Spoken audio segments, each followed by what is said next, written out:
Porque a gente sabe que algumas pessoas têm mais dificuldade para ler, escrever, fazer cálculo e tá tudo bem, é super normal ter mais dificuldade em uma coisa ou outra. Acontece que, em alguns casos, a gente não está falando exatamente de uma dificuldade, não é preguiça, não é desinteresse, não é nada disso.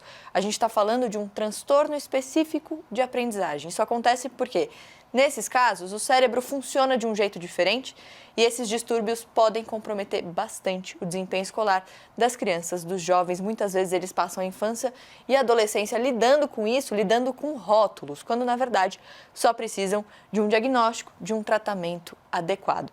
A gente viu o depoimento ali do Eduardo falando sobre o Gabriel. A gente escolheu abrir o programa com esse depoimento e ao longo do programa a gente vai escutar um pouquinho mais da história deles. E a gente viu ali um pouquinho da dificuldade que ele parece ter, Karnal, para lidar com o transtorno que o Gabriel tem.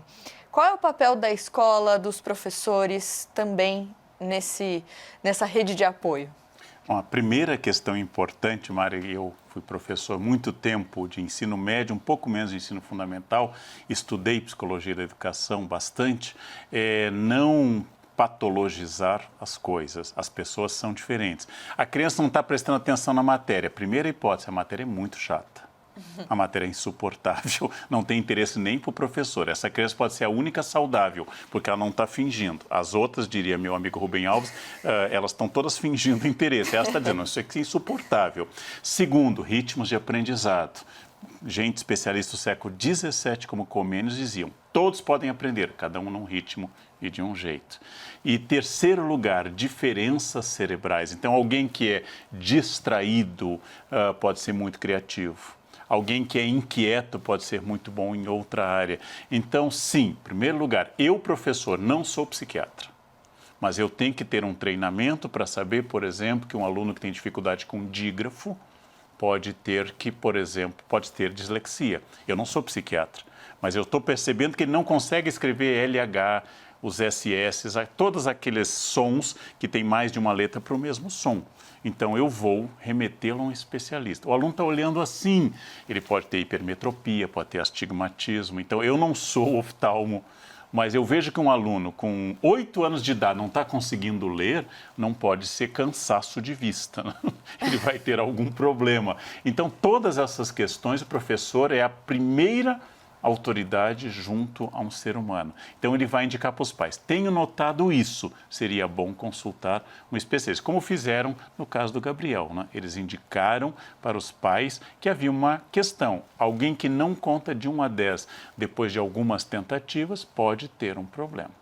Então, aí o especialista vai dizer, não se trata exatamente de doença, mas de uma especificidade de cada pessoa. E eu posso adequar e até o caso usar medicamentos para essa pessoa ter um desempenho que eu considere dentro do desempenho esperado. A gente vai desenvolver bastante esse assunto hoje aqui ao longo do programa. A gente pediu a opinião de especialistas para ajudar a gente a construir essa história melhor. A gente viu ali no depoimento do Eduardo, que abriu o programa, ele falando sobre as perguntas que fizeram para ele sobre o Gabriel. Então, o Gabriel ele é inquieto, o Gabriel ele é distraído. E muitas vezes as crianças ficam com esses rótulos. E a gente já fez um programa, não sei se vocês lembram, lá no começo do Tonight, há muito tempo, que a gente falou sobre rótulos, sobre estereótipos, sobre tudo isso. Quando a gente fala de rótulo para criança, isso pode também afetar bastante nessa fase que é tão complicada muitas vezes, né, Gabi?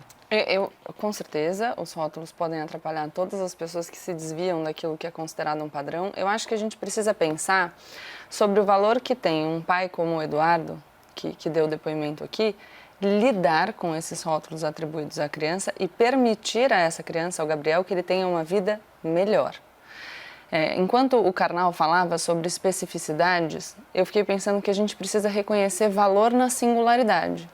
As pessoas são diferentes, com, enfim, formas de viver diferentes, capacidades diferentes, jeito de lidar com as coisas diferentes, e a gente precisa parar de ranquear valor, entendeu? E encontrar, enfim, a rotulação a partir de um modelo coloca outras pessoas que estão fora desse modelo pré-estabelecido como de menor valor, e esse é o grande problema.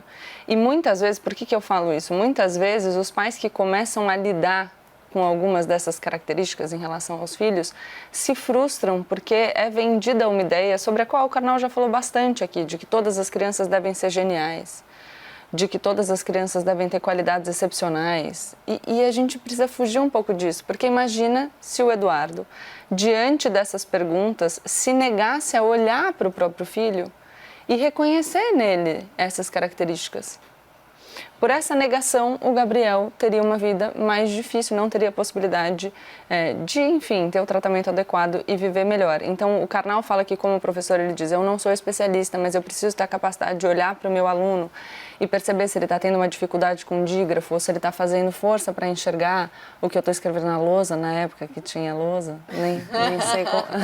nem sei se tem mais, mas os pais também precisam, de maneira muito aberta, olhar para os filhos e reconhecer as características desses indivíduos sem entrar num processo de negação porque alguma pessoa diz que aquele rótulo é negativo. As pessoas são diferentes e existe valor na singularidade. Eu lembrei agora de um pai que reclamava que o filho não estava aprendendo e que chegou a casa e não sabia o que era dígrafo, o que era hiato, o que era tritongo. E eu pensei, será que ele sabe? Porque a gente esquece. Se a gente não é da área, a gente Você foi esquece. falando dígrafo, hiato, tritongo, e eu fui aqui, ok. Até então. agora estamos bem.